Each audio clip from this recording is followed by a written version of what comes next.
បិណ្ឌទី12នៅវត្តពោធិវត្តន៍ហើយទៅវត្តកោះប៉ែនបងប្អូនទាំងអស់គ្នាហើយសម្រាប់បងប្អូនទាំងអស់គ្នាអ្នកដែលបានមើលវីដេអូនេះចាំជួយប្រាប់ផងតើបិណ្ឌ12ហើយបងប្អូនទាំងអស់គ្នាបានប្រមាណវត្តដែរហើយអ្នកដែលអត់ទាន់បានមួយវត្តសោះកុំភ្លេចជួយខមមិននៅក្នុងហ្នឹងផងណាបងប្អូនទាំងអស់គ្នាហើយសម្រាប់បងប្អូនដែលបានឃើញវីដេអូនេះហើយកុំភ្លេចជួយ share ជួយ follow page ខ្ញុំបាទម្នាក់មួយផងបងប្អូនទាំងអស់គ្នាហើយក៏អរគុណច្រើនសម្រាប់បងប្អូនទាំងអស់គ្នាដែលមកហើយគាត់រស់រាយរាក់ទាក់ហើយមកជួយគ្រប់គ្រងកាហ្វេណាមានតែពីអរគុណទេបងប្អូនទាំងអស់គ្នាអញ្ចឹងសម្រាប់បងប្អូនទាំងអស់គ្នាដែលបានមកហើយកុំភ្លេចជួយគ្រប់គ្រងផងកាហ្វេខ្ញុំលក់នៅមុខវត្តបងប្អូនទាំងអស់គ្នាហើយនេះដែរក៏ជាទស្សនវិជ្ជាសម្រាប់អ៊ំពូមីងលោកយាយលោកតាដែលគាត់អញ្ជើញមកវត្តពោធិវត្តន៍ហើយទៅវត្តកោះប៉ែនបងប្អូនទាំងអស់គ្នាហើយសម្រាប់ព្រឹកនេះគឺរៀងតិចជាងព្រឹកម្សិលវេនទី11គឺមានបងប្អូនប្រជាពលរដ្ឋមកច្រើនហើយសម្រាប់ថ្ងៃនេះគឺរៀងគូសមទេបងប្អូនទាំងអស់គ្នាហើយទស្សនវិជ្ជានេះគឺជាទស្សនវិជ្ជាអ៊ំពូមីងលោកយាយលោកតាកំពុងតែទូគេហៅបាយត្បូងបងប្អូនទាំងអស់គ្នាបើខុសត្រូវអាជីវស្រ័យបងប្អូនទាំងអស់គ្នាហើយនៅក្នុងវីដេអូមានតែពាក្យអាជីវស្រ័យទេសម្រាប់បងប្អូនទាំងអស់គ្នាអ្នកដែលខ្ញុំថតហើយគាត់មិនចង់ឲ្យថតអីណាបងប្អូនទាំងអស់គ្នាហើយសម្រាប់រូបភាពនេះជូនដល់បងប្អូនទាំងអស់គ្នាដែលអញ្ជើញមកវត្តពោធិវត្តន៍ហើយទៅវត្តកោះប៉ែននិងបងប្អូនទាំងអស់គ្នាដែលបានទស្សនាវីដេអូនេះហើយសម្រាប់នៅវត្តពោធិវត្តន៍ហើយទៅវត្តកោះប៉ែនក៏មានជាប្រភេទភ្លេងខ្មែរដើម្បីលេងកំដរបងប្អូនទាំងអស់គ្នាពេលដែលបងប្អូនមក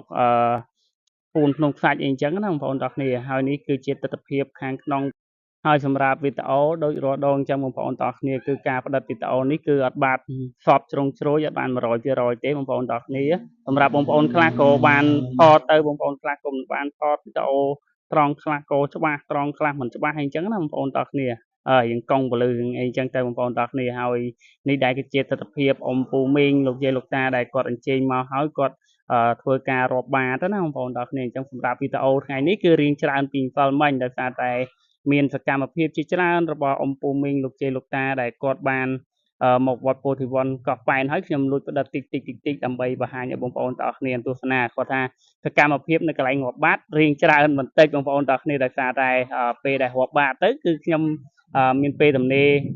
រៀងគ្រាន់បើដែរសម្រាប់ទៅផ្តិតជូនឲ្យបងប្អូនទាំងអស់គ្នាបានទស្សនាណាបងប្អូនទាំងអស់គ្នាអញ្ចឹងបងប្អូនទាំងអស់គ្នាកុំភ្លេចណាបានឃើញរូបបានឃើញវីដេអូខ្លួនឯងនៅក្នុងនេះហើយកុំភ្លេចជួយ comment ប្រាប់ខ្ញុំម្នាក់មួយផងបងប្អូនទាំងអស់គ្នាហើយសម្រាប់បងប្អូនទាំងអស់គ្នាដែលមកតាមបណ្ដាវត្តនីមួយបងប្អូនទាំងអស់គ្នាកុំភ្លេចបន្ទាប់ពីយើងឲ្យធុករំលឹកឧទ្ទិសកុសលដល់វិញ្ញាណក្ខន្ធជីដូនជីតាញាតិកាទាំង7សន្តានយើងហើយកុំភ្លេចយើងឧទ្ទិសកុសលដល់វិញ្ញាណក្ខន្ធដល់វីរៈកងទ័ពយើងដែលគាត់បានពលីទៅហើយណាបងប្អូនទាំងអស់គ្នាយើងកុំភ្លេចរំលឹកដល់គាត់ផងបងប្អូនទាំងអស់គ្នាហើយបងប្អូនទាំងអស់គ្នាកុំភ្លេចនៅតែលើកទឹកចិត្តដល់វីរៈកងទ័ពយើងដែលកំពុងតែឈរជើងកំពុងតែការពារជាតិមាតុភូមិរបស់យើងឲ្យបងប្អូនទាំងអស់គ្នាបានមកផ្ទះបានមកវត្តបានរាប់បាតបានសប្បាយជួបជុំគ្នាប៉ុន្តែពួកគាត់នៅតាមបន្ទាត់ព្រំដែនគឺអត់សប្បាយដូចយើងទេបងប្អូនទាំងអស់គ្នាហើយនៅកន្លែងខ្លះដូចបងប្អូនបានឃើញព័ត៌មានចឹងគឺมันបានដេកផ្ទះมันបានមកវត្តបានអីទេគឺគាត់ត្រូវការពារទឹកដីរបស់គាត់កន្លែងកំណើតរបស់គាត់ដោយសារតែពួកចៅហ្វៀមបានរុករានបានទន្ទ្រានចង់តែបានទឹកដីរបស់យើងទេបងប្អូនទាំងអស់គ្នាអញ្ចឹងបងប្អូនយើងកុំភ្លេចយើងកុំចាំតែមួយពេលបងប្អូនទាំងអស់គ្នាយើងត្រូវតែចាំថាពួកចៅហ្វៀមនេះគឺជា